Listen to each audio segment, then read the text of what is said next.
Welcome to selfdiscoveryradio.com, where the orchard of wisdom is just ready for picking. We celebrate your why, the journey that you've taken that inspires someone else. We support your services, we support your story. Come and be our guest, become a host, be an author with us. Come and see what we've got. Our next show is...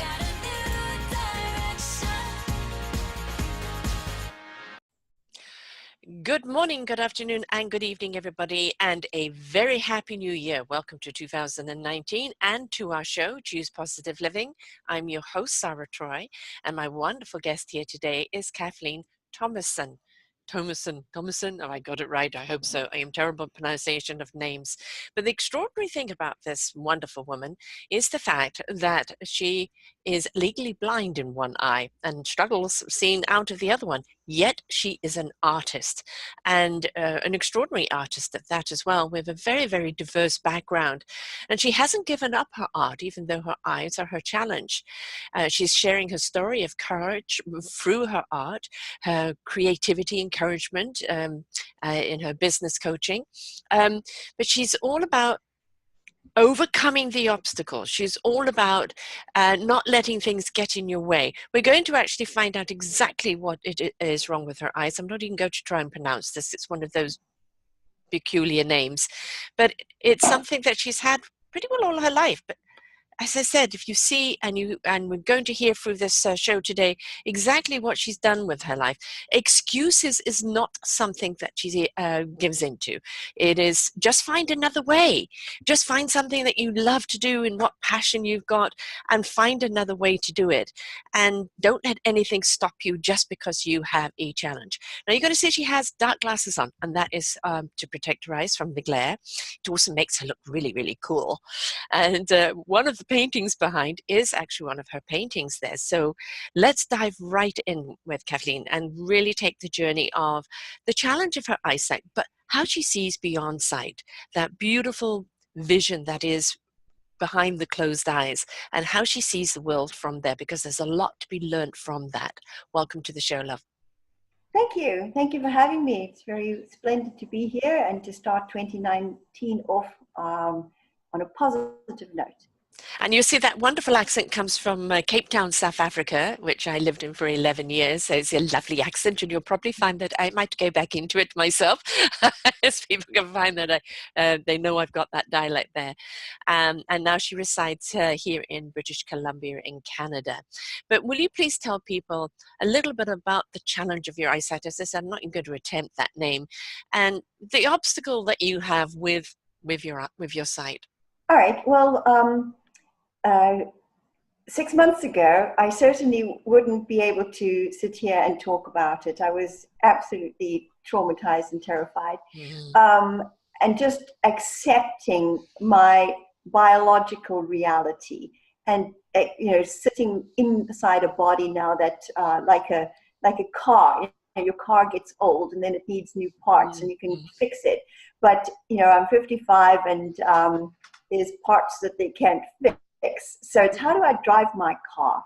And so to cut a long story short, I was born legally blind in the left eye. In those days, they didn't know much about it, and they would slap a patch on your good eye and send you off to school and expect you to learn. What they didn't know was that out of my left eye, I can only see very large objects. So if I look at you, I cannot see your face.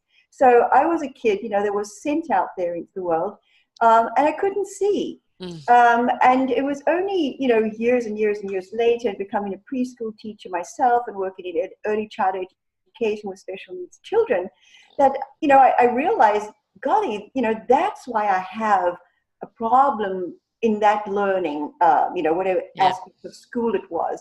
It was deeply rooted in, I was just trying to see. And so those were realizations that you learn along the way. I did not know, and nobody knew, that I had Fuchs hetero. I'm nervous now saying it because you've asked me. But let it just slide up. It doesn't matter if it's correct. Just kind of, somebody will get it. I'm so nervous. I can't say the word. Fuchs hetero chromic iridocytis, which is a disease of the iris. And I was born with this. So I have scarring within my eye already from in utero. So, you know, when you're a baby getting born inside your mum is just a chemical soup. Yes. And then you are a chemical soup. And there's a reaction between the chemical soups, you know, and then everything gets wired and you get born. So Fuchs Herter, I can't even say it, good heavens, okay, all right, nervous. Take a breath. So what it is in layman's terms, you know, is it's a disease of the iris where if you look at me, you'll see both my eyes are different colors. So one is blue and one is green. And the blue one is the pigment in the iris. You know, it disappears over time with this disease. And in layman's terms, the one optometrist said to me, he said, look, just imagine a bathtub and it's got paint in it and the pigment is going down the plug hole and it's blocking the plug hole. And what's happening in your eye is, in layman's terms, the pigment is going onto the cornea like and blocking up this plug hole, which creates the pressure on the cornea, which will then lead to blindness. So it's something they don't know too much about, but you know, you go steadily blind over time. You could go blind quickly. They don't know. All I do know is every year when I go for my ophthalmologist test, he has no idea how I see. He says, "You're not blind yet," and I'm like, not today. And Right.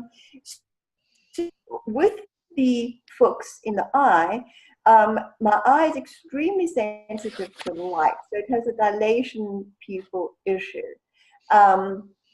And so what happened in 2007 was my optometrist said to me, there's something that I need an ophthalmologist to look at your eye about. I just want you to go and have a checkup. So he didn't expand. So I duly went, as we all do when we're told by medical professionals to do something. And I sat there and the ophthalmologist did his test on me and I was extremely nervous. It was a very low point in my life. I'd gotten divorced and it was starting my life all over again. And I sat there and then he said, "That's right. Yes, Dr. So-and-so is quite correct. You're going blind." And I'm like, Nice. "Excuse me?" Yes. Like today, tomorrow, yesterday. He said, "Well, you've got this Fuchs Heteroclio, you know, whatever. Knowledge is power. Go and look it up on the internet." And that was it. So Yes. I walked out of the Wonderful. office stunned. I caught the bus all the way home. I was living in a basement suite. I really felt terrible about my life. And I felt as though I'd gotten involved in a volunteer project actually, which had caused a lot of politics and people had promised to, you know, put forward money to help cover costs, and they never did. It was a big realization in that people don't, you know, not everybody does what their words say they will do. However, I'm a very person of my word, so it was a stark realization in the game of life isn't always played to rules that you thought were in play. So I was on the bus and of course I cried all the way home and I was like, how the heck am I going to tell my children now their mother is, you know, going to be a burden? She's going to be blind. We don't know when it's going to happen. She's already half blind. And so I went on the internet and I looked up what I thought I had and I tried to get hold of a self-help group. And they wrote back and they said, well, you're not blind enough. So I thought, oh my God. Yeah, how blind do you have to be? I'm already blind in the left eye. I've faced my way through life a lot of times just pretending I could see. Because in Africa, you don't want to have anything wrong with you. In the family I grew up in, there was no sympathy for, you know, anything that was incorrect, so to speak. So, you know, you just had to suck it all up and make your life work like a three-legged dog. You just like, you know, you think, you know, you don't think, how does he walk? You just marvel at the fact that the dog gets on walking. So in Africa, it's a very harsh place to be born, patriarchal society at the time. Family was not a very nurturing family. So, you know, you just had to get on with whatever you had. So anyway, I, you know, called my children in. I have two, Samantha and Kyle. And I said, look, this is the reality. I don't know too much about it. They're going to be checking me yearly. But, you know, this is something that I have to deal with. And I wanted you to know so it doesn't come as a surprise. Anyway, we left it at that. And then, you know, yearly I would go for my checkups. And, but That was 2007. And I was already recreating a new trajectory of my life, post-divorce, now starting life with no Yes. money. And I was like, what am I going to do? I had no academic credentials whatsoever because I'd grown up believing I was stupid. And yeah, and I Part was of that South African patriarchal thing. Yes. absolutely, yeah, well, there you go. You had a child who had an eye issue, Hmm. which led to an educational issue. I was, then in a family which was not a nurturing family. It was a very violent place to be raised, and I, you know, I was blonde and I was kind of pretty, so I got thrown into the basket of the dumb blonde, and Right. I thought that that was who I was. But deep down inside of me, I was extremely talented child. I have always been able to act, sing, dance, and paint and draw. I'm a natural positive thinker. I'm always looking for a silver lining. Was raised in the Catholic Church. What I liked about the Catholic Church as a child was the pageantry. Our family never went anywhere. We were 8 children. I was the 5th one in the middle. We went to the beach and we lived outdoors, and pretty much you were put in the garden for the day and called in for supper. So, the only real theater that I saw was every Sunday at church, which was delightful to me. And it taught me to pray. So I didn't like anything else about it, but I did connect with prayer. And so, deep within me, I've always had a very prayerful existence. And I naturally love children. I'm a natural mother. I love my highlight of my life, quite honestly, was when I had my 2 babies and Yes. raised them as a mom. I loved being a mother. It was beautiful. It also allowed, many of my talents to come to the fore that I put away, because I could be a child with them and I could, do whatever I wanted. So I loved being a mother and still do. And so I kind of got off a trajectory here, but the thing was that, so here I am. I have no academic credentials. I had built up a name in South Africa as, an actress. I did school touring programs while my children were in school. I was raised to be a wife, so I was a wife. It was like a career. You did everything your husband wanted you to do. That was what the expectation. Without a salary, without breaks, without Yeah, holiday. and Yes, yes. you were the devoted wife, and in my father's eyes, I was a complete failure because I hadn't finished high school. But at least now I was a wife, and that was the accolade. So there you go, you're a success, and you've born 2 children, and your husband is the be all and end all of the existence. And so. But I'd always painted along the way and just did it, but everyone dismissed it. But I love to paint large murals, and I have to thank my elementary school teacher. She was an art teacher. I think her name was Miss Elbertain, and she encouraged a group project where the children. I was only about 9, and there was a very, very large piece of paper, and we were doing something about the Pied Piper, and the other children sort of held back, but it freed me. I suddenly could draw this 8x10 figure of the Pied Piper of Hamelin, and I just went to town and I drew this huge picture and got everyone to color and paint it in and put it on the wall. And that was in my 8 or 9-year-old stage that I knew deep inside me that I just love to paint big. Like the bigger, the better, the more challenging, the more excited I became and wanted to do it. So I knew at that young age that that was what sort of drove me. I didn't know what to do with it. But when I was acting and a young mum, I had a double garage. So I painted large backdrops for some touring productions, which I loved. But didn't get paid very much for them. And one never does. Yeah, so so there we go. And then our country went really bad, and there was no future for our children at the time. So 93, 94, we made the big decision to go to a country which was safe, and then my children could have a future. And so we chose, well, the only place you could get into actually was Canada. We got points for having children, paid a hell of a lot of money, sold our home. And, you know, it was like financial suicide. You come to a new country with 2 children, it's like coming out of school. And so if you're not a doctor or a lawyer, you're really like bottom rung. Mm. And so we came to start a new life in Vancouver because it was the warmest spot in Canada. Yes. Not knowing that it was the most expensive place to stay. It is. And once we were here, we then, you know, found that where we could afford to live was out Maple Ridge Pit Meadows.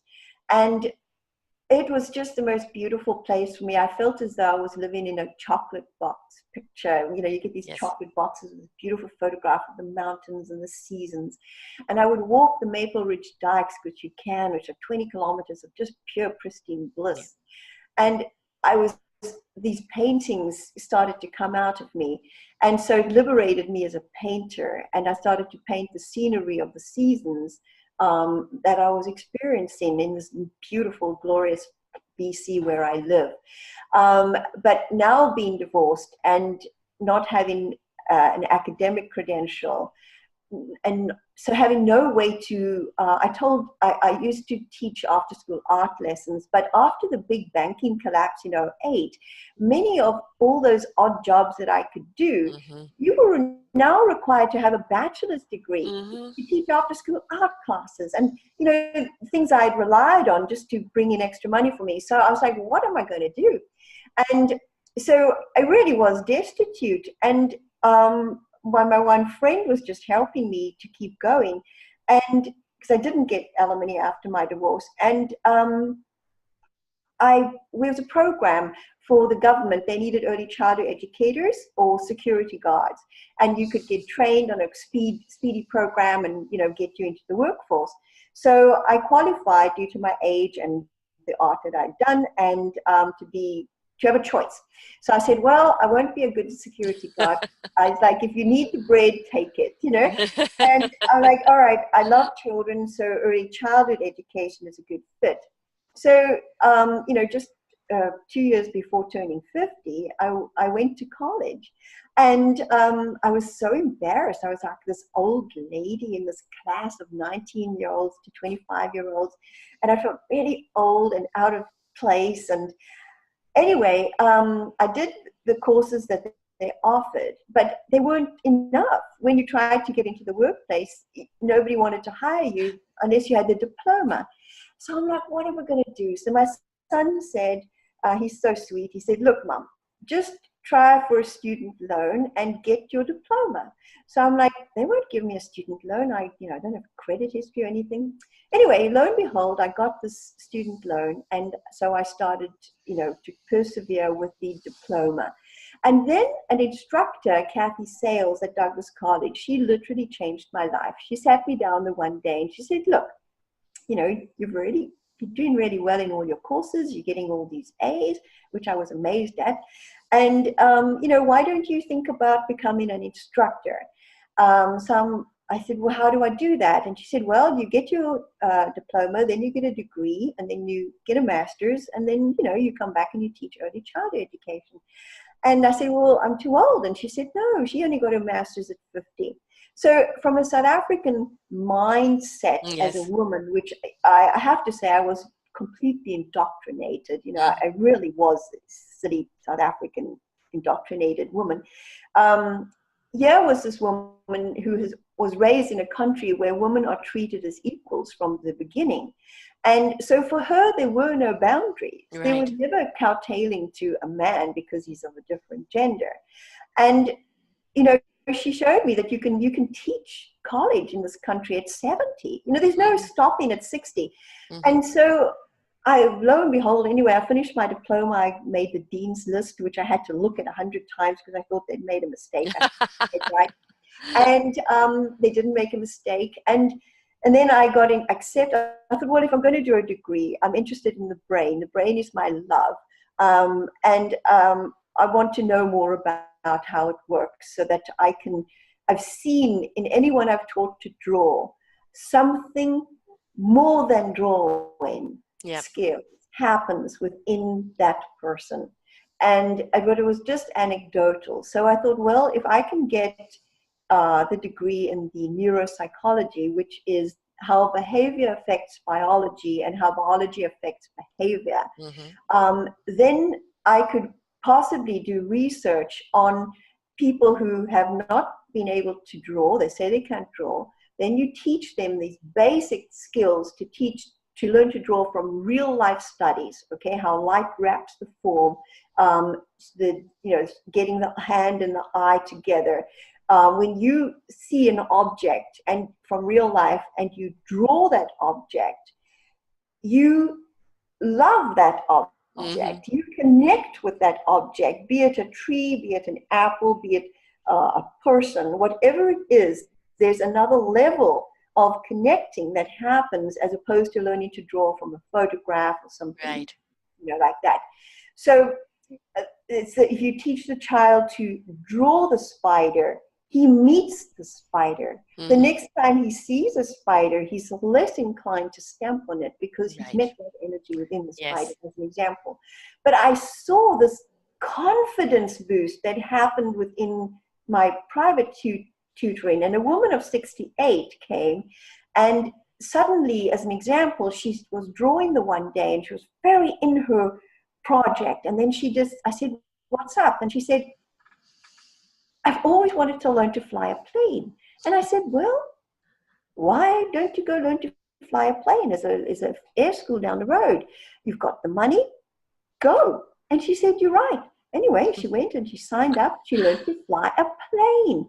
And another young boy, he was sitting there. I got sent a lot of students who were apparently, troubled. They were troubled. They would say they were troubled. And anyway, they'd come and I would just teach them to draw. And this one little boy sat there and he said, "I want to write a book." And I said, "Well, you can write a book." He says, "Yes, but I can't spell." And I'm like, "You don't have to be able to spell. We've got the computer. You just press spell check. But the most important thing is to let your book out." Yes. So he went from drawing to actually writing a book. He was only about 11, but the book he wrote, he got about halfway with me, and then his family moved. But the book that came out of him was a book of a 19-year-old young man. He had wisdom beyond his years. Yes. And so I watched this young man. Then it became writing skills coaching because he'd left the drawing behind. But it was the same thing, that this connection within the brain in an area of confidence, which connected the person to themselves, which aligned them to what it is that they're about. Much as when I was let free on this large 8x10 paper and I did my Pied Piper of Hamelin and it was put on the wall, there was this realization within me. And so, but without data, you're just an opinion. And already, they throw out the creatives all the time, and music is only in the schools because they have the data to show the benefits. So I figured, well, Betty Edwards had tried, but they'd thrown her out a long time ago. And I thought, well, let me just get what people want. They want an academic credential next to your name so they can say, "Oh no, it's got punch." So that started the trajectory of, which is a hell of a lot of work doing a psychology degree. So you don't have a social life. Right. Living on a student loan, you don't have a lot to eat. You just, all you're doing is studying, writing your essays, and I was working part-time as a substitute childcare worker while I studied. So that doesn't pay enough for people who even work in childcare to have their own children in childcare, which is disgusting. Yes. And so, there was a whole realization there. So, so I didn't have a date since, oh God, it's been decades. I've just been studying. And I was like, God, I'm getting so boring. Studying, praying, and, working forward. And in the interim, getting older. So then, of course, getting these biological problems with my eyes. So the left eye, it even got more blind. The right eye, November last year, I had worked as a preschool teacher for a while, and I'd met an old colleague, and I was talking to her, and I was so happy. And suddenly, my right eye went pitch black. And it was like a pain and pitch black. And I thought, oh my God, today's the day. I'm blind today. There's the blackness. And I went into this terror of falling into this blackness. And I looked out of my left eye, and, you know, that's just a blurry field. And I thought, now what do I do? It's happening. And I've got 4 subjects to go on my degree. And they're just, you know, rubbish subjects of, you know, English and, you know, not psychology. I've done all those. And I'm like, the easy ones. Like, no, it can't happen. So fortunately, I was near my friend, and I rushed off to her apartment. I said, look, something's wrong with my eye. I need to go to the hospital. So she took me there, and they sat me down and did all their tests. And then they said, no, you got to go to your ophthalmologist. So I had to wait to go see him. I went to see him, and he said, wow, you know, by this stage, so my whole eye had gone black. And then it was like it had contracted. So now what I was left with was a spider web, so to speak, if in the only way I can share it with you. And through the gaps in the spider web, you know, I could see through the gaps, but I have this black thing on my pupil. And so I'm turning my head trying to see through these gaps. And so he said, well, it's not the Fuchs. That's good. It's a floater, and you just get them when you get old, and there's nothing you could do to stop it. There's nothing you could eat or drink, or, you know, nothing to make it better. These things just happen, and all we're concerned about is retinal tearing. So then I was monitored for that. And then he said, well, over 6 months, this floater should float down to the bottom with gravity away from your pupil, and then you'll be able to see. So now I had 6 months of, what do I do now? I can't read. So I was, you know, I had invent stuff. So I was trying to raise capital for a virtual reality invention production that I had attained a business partner for, and I was sort of on the up. And then, of course, my business partner left, and I lost my funding, and I was steadily not being able to read even more. So now I'm like, now what do I do? So I would wake up in the morning and I think, damn, it's still there. And so they kept saying, no, over time, just, you know, give it a month. And after 9 months, unfortunately, what had happened was your brain gets very good at whatever you put in it. So if you are anxious, then it creates a pattern of this anxious, and it gets really good at being anxious. So you will become more and more and more anxious unless you can do exercises to cognitively reframe and, you know, backtrack the process.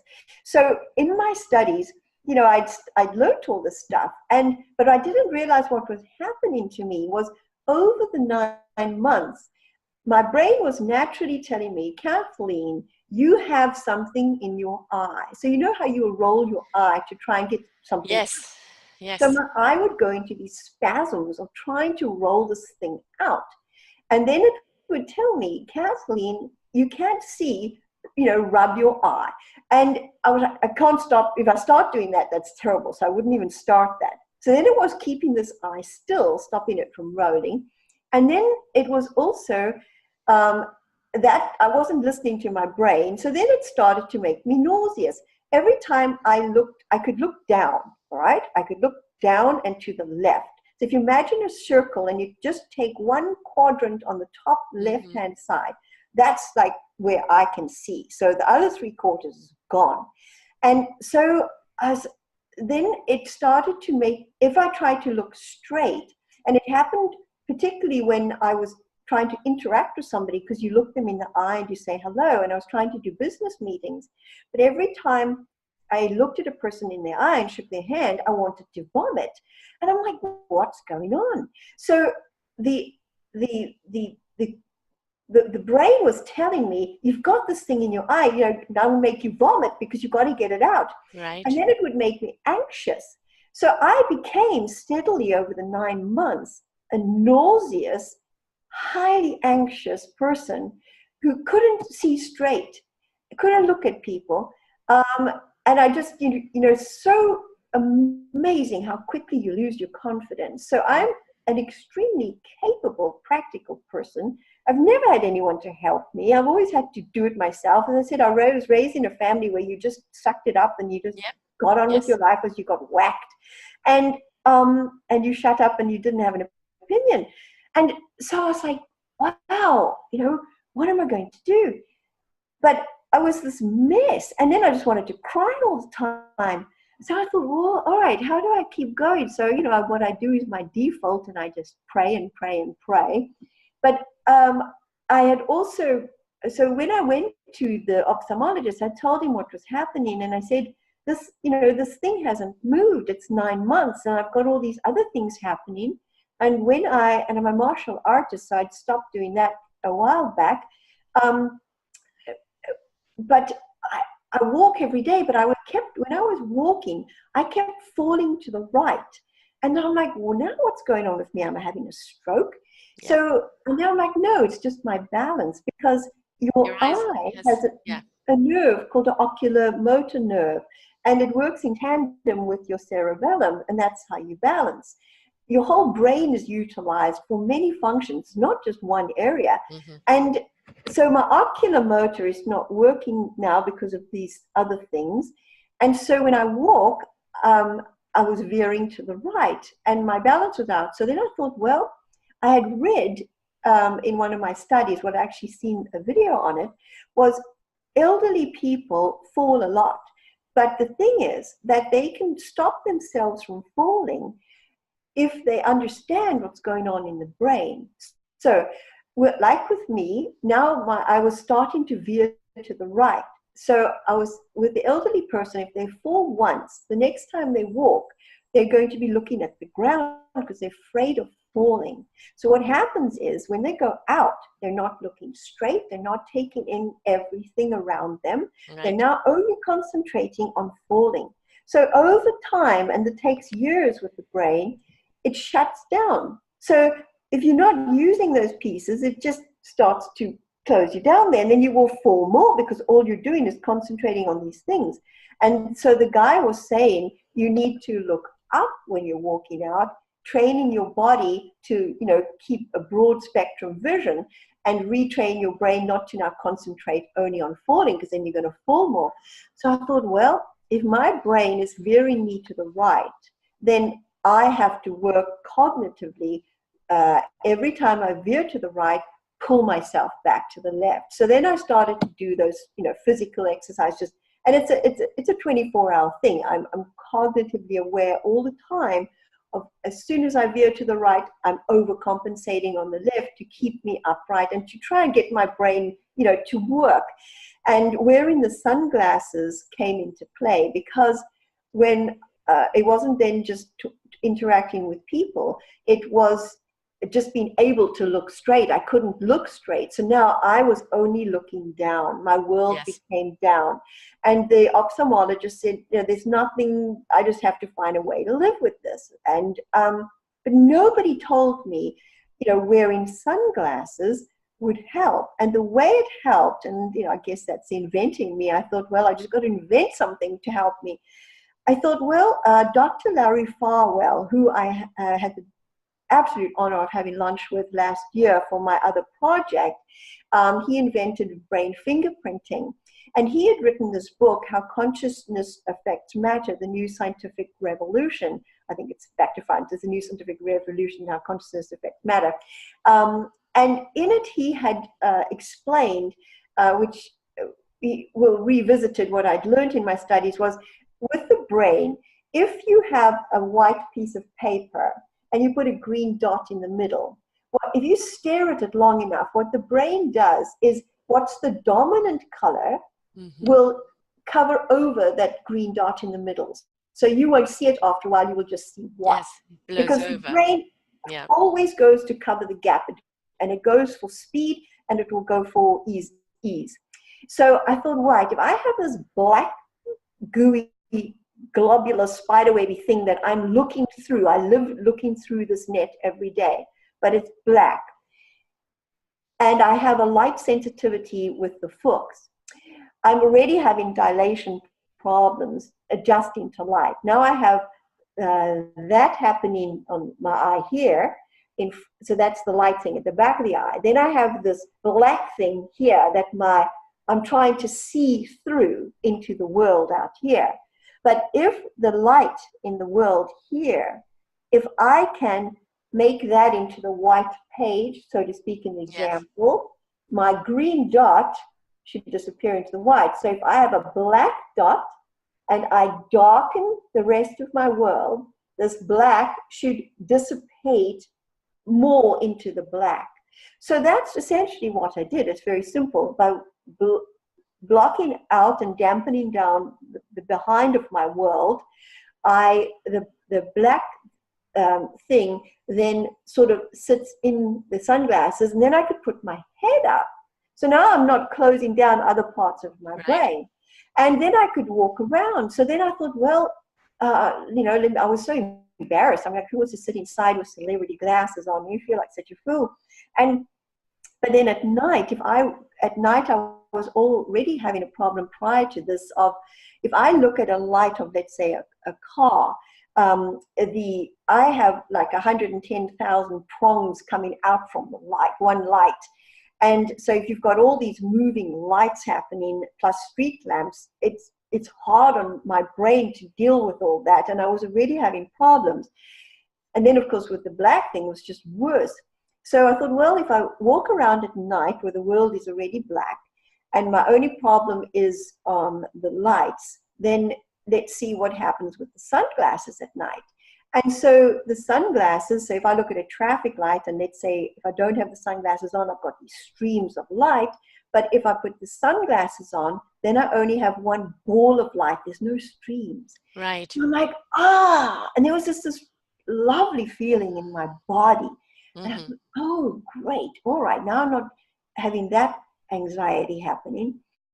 So I started to walk around at night, and I live in Vancouver where there's a lot of bright lights at night. And I started to do my walking at night, and I would experiment about how does this best fit me. So I found a way to live in my world by wearing the sunglasses. I can put my head up, I can interact and look at people. The globular black thing in my eye doesn't go away, but the brain is now throwing it into the lens, right. so to speak. It's not making it the dominant thing. Correct. So now there's other aspects of my brain that can function. So, but also another thing in my studies was they did a Navy SEALs exercise, and they called a psychologist in because the Navy SEALs at one time, most of them were passing everything except the underwater test, which was one of their last tests. So they had too many failing that test who shouldn't fail. So they were trying to find out, why is this happening? And what they discovered was, with the brain, as soon as you go underwater, you have a lot of space in your lungs. You actually have a lot of space and a lot of air, and you can stay down there quite long. But as soon as you go underwater, your brain says, panic, you're going to die, no air. You're right. So triggers the panic mechanism, which is everything in your body is a domino, okay? And so what they had to learn cognitively, self-talk, connective tissue relaxation of the body parts, you know, so cognitively making that happen, is to override the panic trigger. And so I was lying in my bed one morning, and I woke up, and I'm a woman who believes in miracles. It's the part of the Christian story that I don't want to give up on. I want to believe in miracles, and I want to believe it's possible. So I woke up and I thought, no miracle happened. Still got this thing in my eye. Still can't see out the left eye. All right, but the anxiety had become so hard on my chest. It was like a horse was on my chest. And I thought, I cannot live with this anxiety. This is terrible. It's not me. And it's just cognitively brought on by, if I looked out my left eye, I didn't get the anxiety. If I look out my right eye, immediate trigger of the anxiety. So I figured it was definitely related. But the doctor, my general practitioner, said, look, you know, try the medication, you know. And I thought, well, maybe he knows better. Maybe I am just being silly. maybe my studies are nothing. So I did try medication for anxiety, but it made me feel so sick. And I thought, I don't want to live like this. Yeah, It's exactly. got Or nothing to do. zombified. Yeah. Yeah, it's got nothing. It's got nothing to do with it. It's a cognitive reaction. Mm. So I stopped doing those, and then I was lying in my bed, and I thought, well, what can I do? And then I remembered that Navy SEALs thing, and I thought, well, what did they do? So immediately, if I'm looking and I get the anxiety response, now I'm just waking up and I look out my eye and I immediately got this anxiety response. So then I started, upon waking every morning, as soon as my eyes opened, I would get this anxiety response. And then I would just use my connective tissue. I would self-talk, push the shoulders down. I'm so grateful for my senseis in martial arts for what they had taught me for martial arts, because Yoshinkan Aikido, then I was starting to apply, all that relaxation through the body, and, where you sending your energy by cognitively, imagining. Yes. And so I would lie in my bed and I would, do this process and then press on acupressure points. And it really, really, really, after about 3 months of doing that, I noticed a shift in my brain. I noticed a shift in my biology. And I thought, all right, now that's lessened.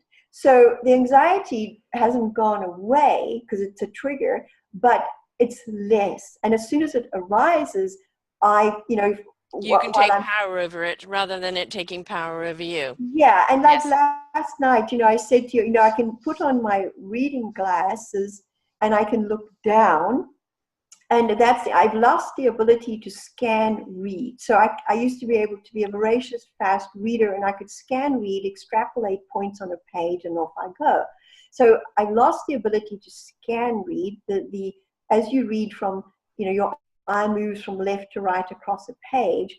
I can't do that motion. I just want to vomit. Yes. And so what I have to do is keep that eye very still so that this thing doesn't jump up and down and move like that. And so when I read, your brain moves faster than your type. So I still write because I can type and think, and then I can go back and edit word for word. Yes. So my reading now is word for word, move the head at different angles. And I have found a way, like I can lie on my back and then there's a sudden move of this thing and I can work at that angle, but I can't do it for long. But the point was that, so I found a way to read, so to speak. I can't do those ordinary sort of jobs that you would do for casual labor, like even a cashier has to look here, yes. yeah, yes, and do that action. But so anyway, managing to do all these other things. And last night, I thought, all right, I had spoken to you before, and I managed to look down. I could wear my reading glasses, but because I was going to do the interview today, and this is, believe me, 6 months ago, I was just a crying mess. I certainly couldn't talk about this as objectively as I'm talking about it today. But I got a panic last night. And when I get anxiety too, my eye jumps. So I'm like, oh no, this is going to be terrible. I'm going to be, doing this and it's going to jump and I'm going to go like that. So I thought, no, I'll just wear the sunglasses because immediately it calms my brain down, it calms everything. And I can look straight. But the only thing now that I'm having to deal with, and that comes from darkening my world, is I live in a dark world. I live in my sunglasses, which means that biologically, we love color. Yes. Color makes us happy. Because I guess maybe from an evolutionary psychology point of view, you saw a ripe fruit, it would excite you. You had food, Yes. Color is health. And so biologically, you get this happiness inside of you, like all bursting bubbles when you see color. And now I'm living in this dark world. So every now and again, I found I just have to see some color. So, I take this down and you see my right eye closes when I do this. And I would just quickly get a gulp of color. And then I noticed, really interesting. So it's anecdotal, it's not scientific, but in my torso area of my body, it wasn't in the brain, it was in the torso, the entire torso. As soon as I would give myself a gulp of color, I would get this sort of like effervescent happiness. Yes. And I thought, wow, that is so important to know. So I'm kind of grateful for having this experiment, because as an artist who loves bright colors, Right. and I I'm like, there, you know, it's not just an emotional response to your paintings that, you know, they teach you in academia, you know, the colors are just the emotional response. It's not, it's beyond that. There is something else happening within, you know, maybe not just our biology, and it's not just our emotions in the brain functioning. It's, you know, this bubbling of effervescent happiness and a sensation, a physical sensation that washed through my torso. You know, that's happening in every single person who sees color. Right. And so that's the thing about color. There, you know, the color therapy. I use color a lot in my coaching and therapy, because color, we're drawn to colors by particular personalities that brings out things in within us. That's why if you're setting the stage, you know, I'm a screaming blue. That's why behind me there is a screaming blue, and it's, you know, for the blue side of it, it is uplifting your spirit, allowing, you know, that freedom of expression to come. The reason why foods are so colorful, each one of those foods is actually attached to your chakra in rebalancing you, re-nourishing you. And we eat visually before we eat, you know, personally. We're drawn to certain foods. And then actually when we're drawn to certain colorful foods, it's because we're needing to feed that chakra, we're needing to feed that type of thing in our body. And you were talking about, you know, the mind and the pressure points. I have found, because I have a little neurological damage through some accidents and falls, and I'm one of those people that after a couple of very bad falls and concussion, I'm inclined to walk down and look down, but I'm trying not to. I'm trying to just have my eyes scanned down, but then still be aware of what's around me, and the consciousness of making sure that I'm taking bigger steps and balanced steps. I probably look like a penguin when I walk. But you do what you need to do for the balance, because part of my neurological thing is I have zero balance, so I understand your balance thing. But something I found that, talking about pressure points, is EFT, emotional freedom technique. And yes, my friend Erica Northcott, she was an award-winning Canadian soprano, and it was really interesting because, you know, having this whole anxiety thing was very new to me. But in the last 6 months, you know, I do believe spiritually that, you know, people come into your life and they're well placed and well timed. And her and I had done an acting course together when we were both at Douglas College. She was a professor teaching there, but she had done a professional development, and we ended up in an acting class together. And it was, I mean, it was years later, we just, you know, got together again while I was going through this sort of demise. And I was telling her about the anxiety, and she told me about the EFT. Yes. She had been doing to help herself. And she just recently, bless her heart, gifted me for Christmas 2 sessions with Gene Monticelli, I think I say his name wrong, from New York, who has helped her a lot. So next week I have 2 sessions online with Gene for EFT. So thank you. It is marvelous. You're going to see such a difference, because I suffer a lot from high anxiety, you know, just with my own little issues. And one of the places I love using EFT is when you're having a shower and that water coming down as well, because there's something cognitive about the water and the EFT, and it's like washing the anxiety away. But, you know, if I find my thought process goes towards the anxiety, the doom and gloom, the doubt and all of that, a little EFT session, and of course you can do it anywhere. And even if you're out, you know, and you don't want to do the ones around the head, you can just do the end of your fingers. It's all of these little pressure points, and it's just reverberating. You know, you address the problem, you know, although I am anxious, you know, and it's, although I'm anxious, I'm willing to let it go. I am safe. I am this, I am that. And it's just reprogramming your brain from, oh no, you don't need to be on high alert.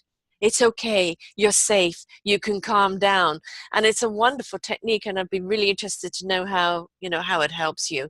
It's cognitive reframing. Yes. Yeah. Yeah, it is. Wow. I mean, we have to remember that, the brain is the hard drive. The mind is where all the programming is. So, the programming is all the data and stuff we've put in there. And, with your blindness, obstacles, I can't do. That's the programming. The brain will pick that up as warning, warning, warning, she can't do, overprotection, anxiety. And so it's kind of letting the brain know and the mind know that we can reprogram what you can do and the parameters you can do in it, and it's safe. And Yeah. so it is repetitiveness that you have to do in order to keep changing that, because it's 8 positives to do 1 negative, right? But with consistency, you start seeing yourself as you have, just from what you're doing, being able to breathe. Yeah, you maybe wake up with the anxious, and it's okay, you don't need to be anxious. We're okay, right? And it changes your life completely. Now, Yeah. because you are, I don't know if this is ever going to go away. You don't know. It's at the present moment, I know everything they've it'll told you, never it's not go. there. The The the spider web. floater thing, um, they've given up on me. Right. I had to become officially. I had no way to not being able to read, and the last 6 months of having to now find how can I earn a living, how Yes. can I go forward. Right. My first thing was how to interact with people again, and so I thought, well, I just have to. When I hadn't worked out the glasses yet. So when I was living in my world of down, and not being able to look people in the eye, I was like, I have got to get back to being able to interact with people. Yes. Because a person is a person because of other people, which is an African saying, and we all need each other Yes, for we our do. work, for our involvement, for everything. So now the more I was becoming more and more isolated because I couldn't interact. And I was just, how am I going to do this? So I thought, well, I said to my son, if I tell people that I'm blind, they imagine the blackness and they move away from me. And then sometimes they would speak loudly, and I'm like, I'm not there. And so then I thought, this is not working. The word blind is not working. Right. So I said to my son, what can I say when I meet Slight people? challenged. Yeah. And then I thought, who wants to hire I can still draw and paint because I have these angles, right? And also I've always been able to draw and paint, so it's in my biology. I could do it blindfolded. It's a you don't draw and paint with your fingers. It's a full body process. Right. And so I thought, all right, but who's going to hire a half, three-quarter blind artist? I have these virtual reality concepts and inventions which I've invented. I've done all the work, but who's going to fund a blind inventor? And I'm like, all right, this is not going to work for me. So he said, don't use the word blind, use the word visually impaired. Mm-hmm. And so I thought, all right, I'll try that. So then I thought, well, if I'm a complete mess, and let me try strangers. I don't care what they think of me, and I'll just introduce myself to one new person a day. And because, okay, this is the extreme embarrassing part of 2018 was, obviously my finances went down to zero. And so I was like, how am I going to go forward? And I was like, my one friend was this former psychiatric nurse, and she works with the elderly. And she has a few elderly people that she takes to the food bank. So she said, Kathleen, put your pride in your pocket and go get a food bank card. So I put my pride in my pocket. I went to get a food bank card, and I walked out of the main head office building in Burnaby, and I walked down the road, and I thought, dear God, who I believe in, I can't believe this is my life. I can't believe that I'm almost finished my degree in psychology. I've been an A student. I've worked so hard. I had a fear of men because when I was 10, I was attempted rape. And my father was a horrible man. And I thought, what? I've overcome all these obstacles, and I can't. And I almost was raising large sums of capital for a great project, and that was all pulled away. I can't believe I'm walking down the road in Burnaby. My children are a success. Everything's a success. I'm this freaking mess. I'm now a down and out person with a food bank card. And I thought, this is just weird. Why? What is the Just learning here? transition. Louise Hay was my hero, and she would always say, Yes. what do I need to understand? So I thought, I don't know, Lord, what you're trying to teach me. I pray the lesson moves fast, because I'm not liking this. And anyway, so I came home, had a jolly good cry, and then I went off to the food bank. Well, I went the day before I live in the West End, and I went the day before, and I asked the lady, I said, look, I can't look at you, but I need to come to the food bank. Will anyone make me embarrassed? And she said, no, nobody's going to make you embarrassed. Everybody's going to be nice to you. Yeah. So the next morning I went and I lined up at the food bank. And do you know what? I was grateful for the window into that world. Yes. Everybody was so kind. Yes. There were lots of special needs people serving, and they were finding a function, a way to participate in life, learning their skills at the level that they can learn. And as a special needs teacher, I was so thrilled to see that. And everybody was so kind and nice to me. And I just thought, wow, I actually never had people be so kind and nice to me. And then I went upstairs and I thought, well, Lord, I'm here. You've got me here. Let me go and, sit down and have a meal with whoever's there. And I sat across from a man, and then I had to laugh. So I thought, well, let me introduce myself. So we made a pact with myself that I would introduce myself to one person I didn't know every day to practice talking to people again. And so I introduced myself, and I got him chatting, and I'm an interviewer, so I naturally interviewed him. And because I love people and I love hearing their stories. And so he started to tell me that he was an engineer. He's a retired engineer. He lives in Kitsilano. He's wealthy. He's super wealthy. And he started to tell me that, he comes to this one and you got to get here early because otherwise the coffee runs out. And I looked at him aghast. And I said, why do you come to the food bank? You don't need to come here. And he said, it's free. He says, if we don't eat it, they're going to throw it away. But I was so shocked. Yes. And I thought, what a poverty of mind. Here is this man who owns a home. He's built these buildings. And yet in his pensionable, because he's a pensioner, you can get a food bank card. He comes. And I thought, there's people who don't have money for food that, he's taking the food from. But then I thought, well, his perspective is, and he's quite right, that if it doesn't get eaten, it gets thrown away, and it is free, and he has every right to it. So it was a whole different perspective.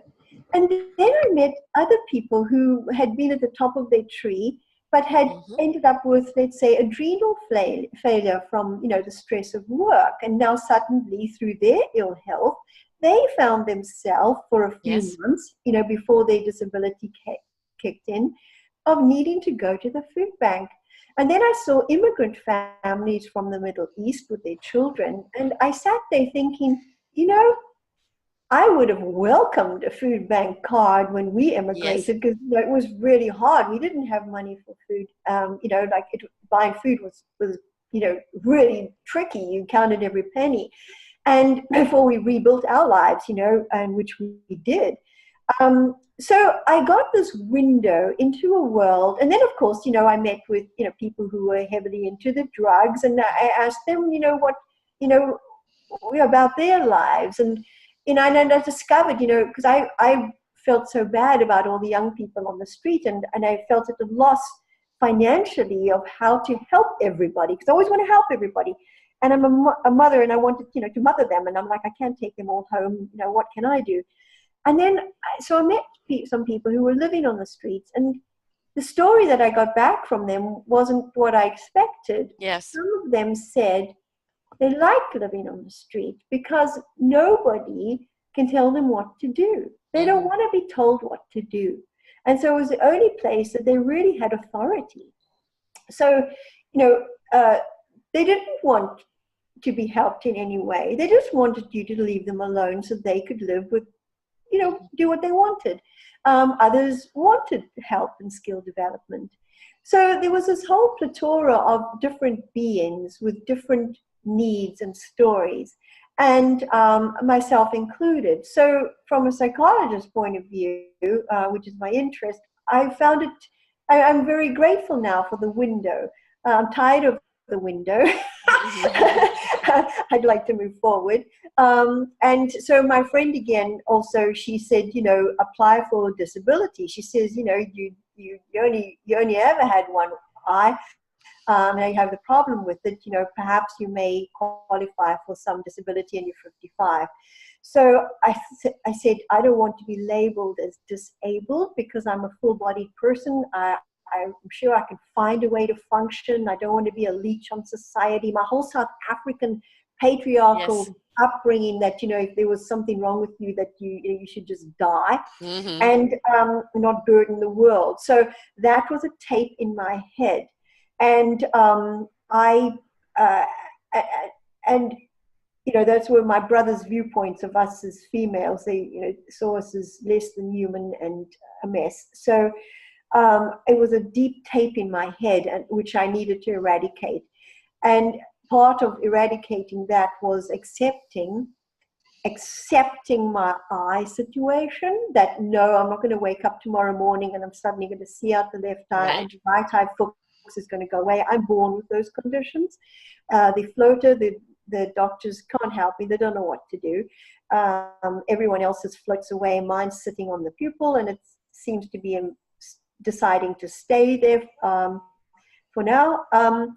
And so I was wrestling with this whole thing of being labeled disabled. But anyway, I got a friend to help me fill in the forms because I was distraught. You had to write down all the things you couldn't do. And I had been so long compensating, even in my entire life, just with the left eye, that I didn't realize that there were so many things in a normal person's life that I couldn't do. I had been compensating and doing them differently. But now I had to write it all down because they only look at certain ticks on blocks. Right. And to qualify you. And so I went through this form with my friend, Cindy, who without her, I wouldn't have filled it in. Quite honestly, I wouldn't have. I would have just, I don't know, I think I might have chosen to die. It was that traumatic. And I filled it in with her and my doctor, and they were so helpful and so kind. And anyway, I sent it off. And an advocate. I had to go see an advocate because they said, a lot of cases slip through the cracks that are worthy, but because the tick isn't in the right block, it gets thrown out. So she went through my form with me, and I just felt like such a tiny little speck of dust. And but she was so helpful, and I just cried. And anyway, we sent the form off, and then you wait and you see if they'll give you some help with disability. And anyway, fortunately, I got this letter back, and they said, no, we can see you're disabled, and now you qualify. It's really just enough money to cover your rent. It doesn't do anything else. Like, you still have to find money for food, and but it's helpful. And so I was grateful to get that. And then I thought, well, I have to sit in my acceptance, and that's when I painted those two pictures, which you will have on your show. And I had to paint, because that's how I process and accept things. I had to paint my face with no eyes. I had to paint the globular thing that's in my eye so I could see it objectively. I painted it with the red, but, because I saw the black thing as congealed blood. Blood goes, sort of like black when it's congealed. So I painted it there. I painted my face, with one eye, because I had to, for the first time at 55, actually accept that, I was born with no left eye. It sees color in large objects, but it's useless. But I hadn't ever in my life accepted it. So I had to sit in that acceptance. And then I had to learn to talk objectively about it to people. And when I started to do that, which I could do now that I had two paintings to talk through, unfortunately, some people, and I think they get it it's misinterpreted. The whole thing some new agers will say, you bring your blindness upon yourself because you don't want to see the reality of your life. Yes, yeah. Well, that's Yeah. an extremely hurtful and mean thing Yes. to say to a person who's already spiraling down into a despair, Mm-hmm. dealing with a lot of cognitive issues related to an eye, which went awry, um, holding a fine line of hanging onto a thread of life, okay? And you have to understand, if you live with, I can only speak for me, everybody has their own problem, and that's Yes. validated.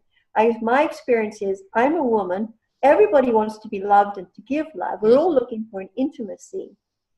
I would love to have an intimate relationship with a partner, but now who, in your own head is, who wants to take on somebody who quite rightly could be blind tomorrow? Mm-hmm. Okay. It might continue over the next 10, 20 years, and I'm only completely blind in 20 years. Maybe I die before it all happens. The reality is, this is what's in my petri dish. This is what I deal with. That's a huge thing for somebody to accept, like I had to accept it. They have to accept that reality. So, it's not, so therein, it's like, all right, Lord, what am I destined to be, this lonely artist for the rest of my life? What is it? I can fill my 24 hours a day with work because, I'm good at that. I love working. I love working on big projects. I can fill all those hours, but there's that hole in you that is a very deep, dark hole inside all of us that longs and yearns for that intimate connection with, a partner of sorts. And so, there's all these other things that come into play. And then, these so-called gurus say, oh, it's a karma. And I'm like, okay, so I did something really bad in the last life. Like, okay, and that's just your attitude, Yes. So I find that whole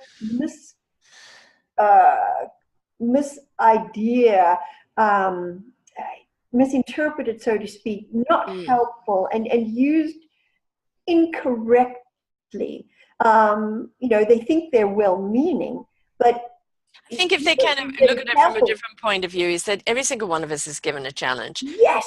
I too also been to the health bank. I too am disabled and had to go and get my disability. I too went through all the emotions to do that. People see me, they don't see somebody disabled because I don't wear that label. It is just my challenge in life. And I have to work within the parameters of my disease and know what I cannot do.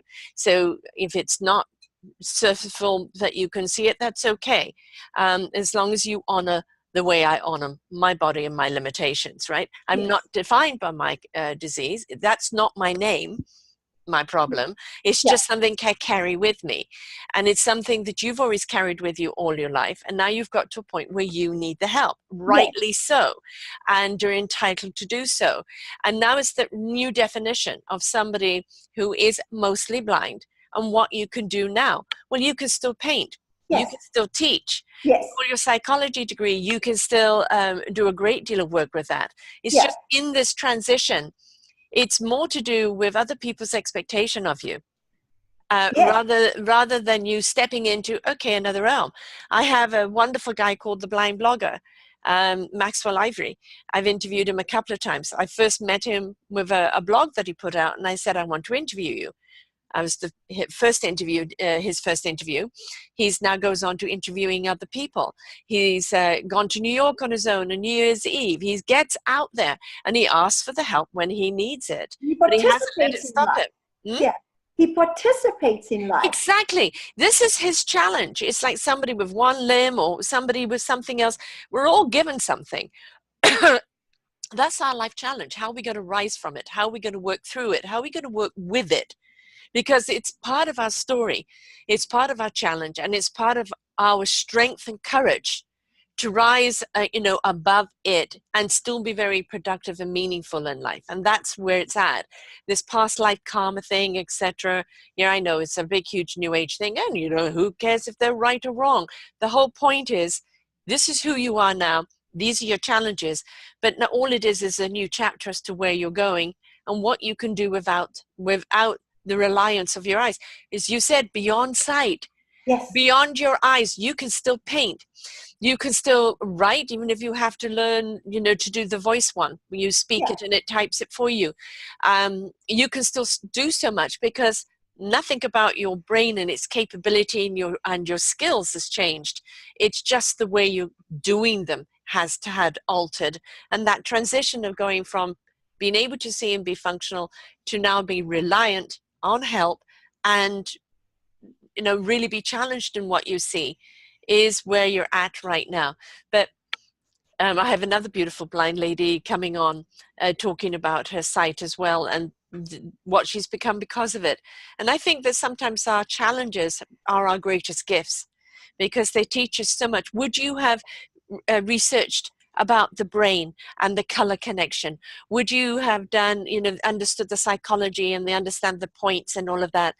Because of our journey, we seek knowledge that can help us, that then in turn helps other people that are either on a similar path or on a path of struggle. And that's what it's about: learning the skills, learning the tools that we can pass on to other people. And So, you know, it's simple. Like I said to my daughter Samantha the other day, you know, what I didn't realize was, you know, I was in trauma of all this. Just dealing with all this and accepting it was traumatic for me, you know, because I said to her, you know, I would suddenly out of nowhere get this terror of falling into this blackness again, like, you know, November last year when the eyes went black. And, you know, just like this terror of going into blackness. And then, so I said to her, you know, the reality is that, you know, I can be doing stuff and out of the blue, I suddenly get this terror, and I have to dissipate that, because I was feeling really bad, because I can't walk into a room and scan a room anymore quickly. Like if you worked in early childhood education, you're constantly scanning, all right? You're watching all the kids and scanning, and you've got to watch kids all the time. And so I have 3 beautiful grandchildren, but I can't babysit them because I'm not reliable. Because, you know, sometimes when this thing, when I don't have the gaps in this thing on my eye, it's just a complete blur and I can't see. So, you know, what if they cut their finger and I couldn't see? So my eyes aren't reliant. So I was telling her, and I felt a bit robbed that, you know, I couldn't babysit my grandbaby. And so and then I said to her, you know, I had told her what was going on with me. You know, she went into a shock about it. My friends all went into shock about it. And I hadn't realized that, you know, there was a repercussion of, you know, they weren't responding to me how I thought they might, but it was because they were in shock of the news. And so that was a whole new learning. And so it was emotional for everybody.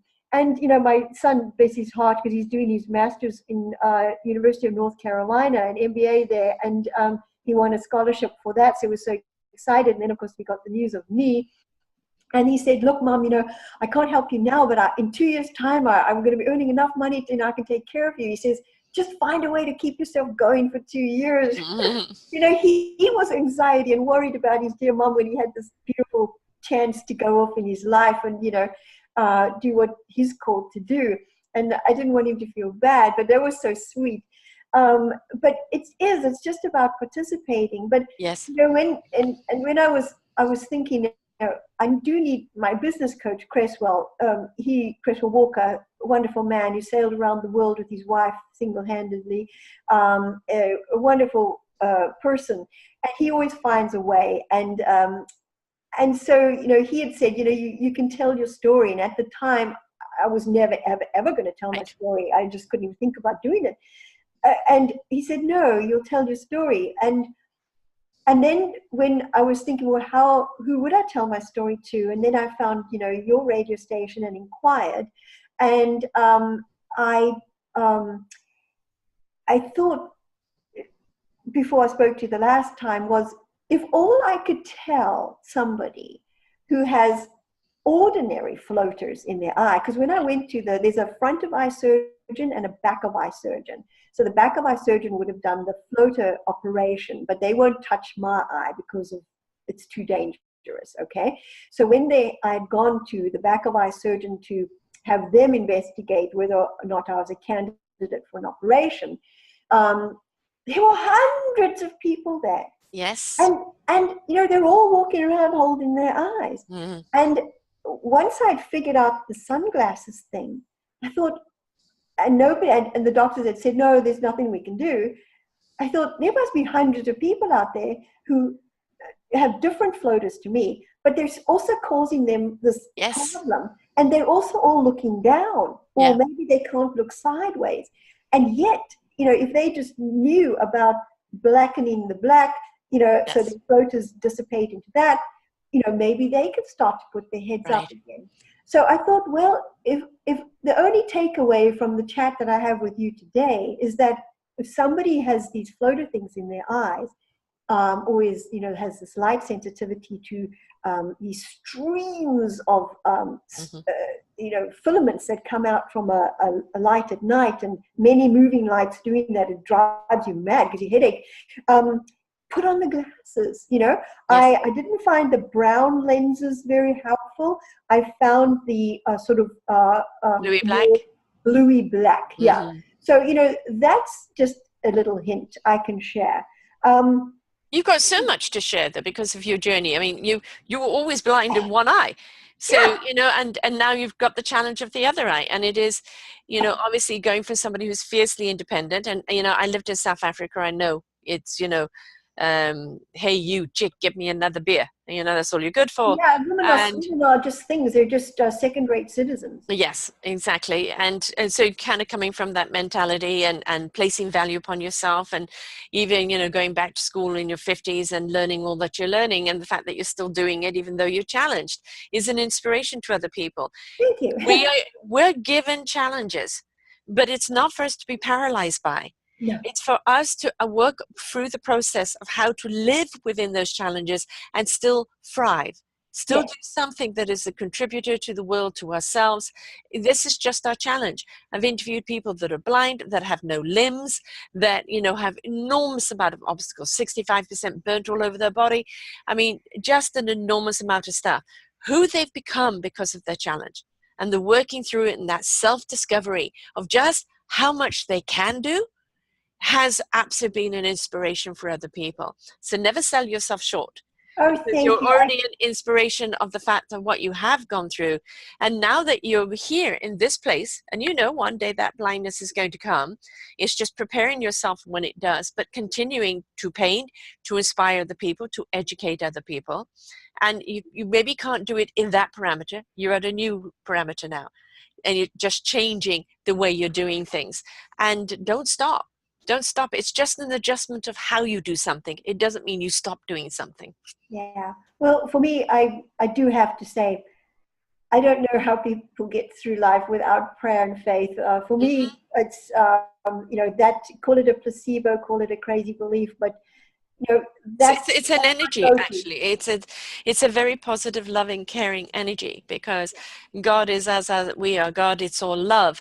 And by praying, you are actually giving yourself love, and you're, that energy of love that helps you get through things. So, prayer or meditation, what anybody wants to call it or do, but it is asking for that vibrational, loving help that helps you get through things.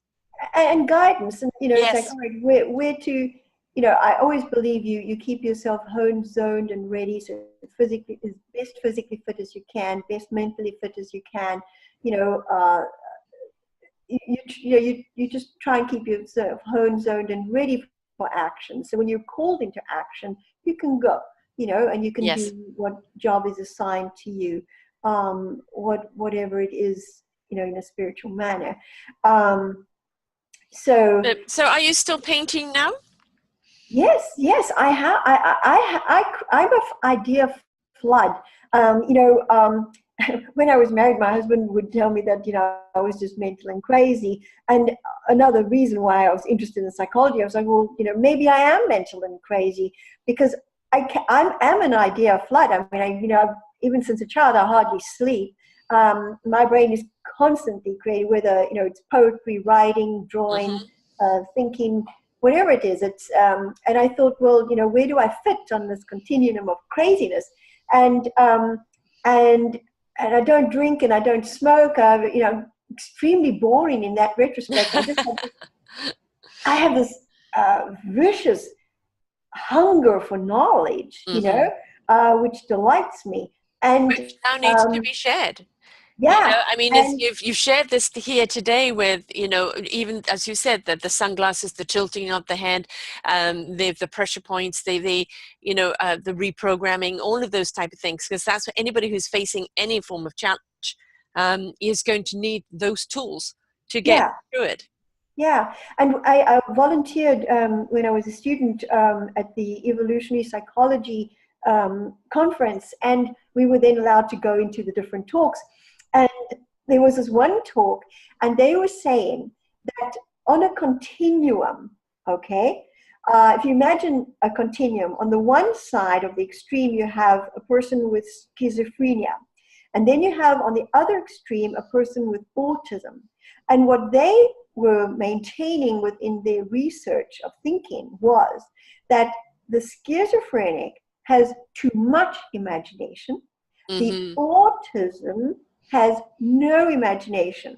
And in their research, they discovered that lots of psychology professors toward the math side erred toward the autism spectrum. And then, of course, more the creative side erred toward the schizophrenic section. But there wasn't what was bad here or good anywhere. Everything from an evolutionary psychology perspective was simply a continuum. So where are you on the continuum? Right. And when I looked at that, because I'd gone through all the other abnormal psychology, labels, and I'd think, no, I'm not that. And I was like, I'm actually extremely sane. Like, my former husband was wrong. And then I thought, well, maybe I'm schizophrenic. Because, I have this idea flood all the time. And I've always got an idea for things, which seems to irritate people. So I've learned to dampen it down. Sometimes now I don't even tell them my idea. Oh, no. Always share your ideas. Yes. No, if it falls on deaf ears, it doesn't matter. The universe picked it up. Okay. I'll remember that. Yeah, never suppress the ideas. We need this, and we're also we have stepped into where that creative energy is needed.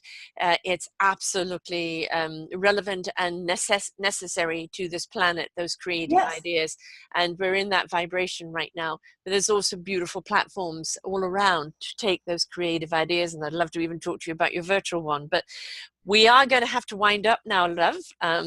So your art is something you still do. You sell your paintings? Oh, and what I'll show you, I'll just reach back behind me and I'll pick up a painting to show you. And of course, if you're only listening to this, folks, don't forget to go to Choose Positive Living on selfdiscoveryradiotv.com, and you will find her posting, and it will be marked 1901 under Choose Positive Living. Okay? So what I have here this is called Soul Embrace. And so you can see they have no eyes. Right. All right. So the soul is the eye. You don't need the physical eyes. The soul sees everything. Yeah. That's what it is. So my new series, none of them have eyes. Because your energy introduces you before you enter a room. Yes. That's a common saying. But it's very true. And then once you know a person, you forget what they look like. Because it's just these coalescing interactions. Right. The vibration, you're feeling the presence of the person rather than the appearance of the person. Yes.